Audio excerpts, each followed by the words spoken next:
Hello mga ka-trending, welcome back to ZK Trend. Team ni Belle todo paghahanda na sa mga promotion ng MGB. Donnie Pangilinan magpa-black screening. Kahapon tapos na ang taping sa inaabangang family drama movie ng taon ang Meet, Greet and Buy. Kaya naman ay todo paghahanda na ang lahat sa magiging promotion ng movie.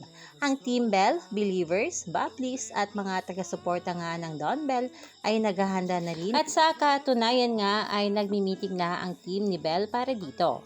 Sa post nga ng road manager ni Belle na sobrang pinagkakatiwalaan rin ng mga bula na si Ate Kea, makikita dito na for the meeting na nga sila at makikita dito ang ilang believers na kasama sa naturang meeting. Sobrang happy umano ni Belle dahil talaga namang suportado pa rin ito ng maraming Don Bell fans kahit solo era muna sila ngayon ni Donnie. At nag-advance ticket selling na rin ang mga sinihan para sa inaabangang movie ng taon at ayon pa sa isang trusted source ay magpapa-black screening daw umano si Donnie para nga sa movie ni Belle Mariano. Kaya naman ay marami nang nag-aabang dahil dito. Kaya mga kabablis, yan lang muna ang pa-update natin sa Don Bell. Stay tuned for more Don Bell updates. Hanggang dito na lang. Maraming salamat sa inyong patuloy na panonood. Bye-bye!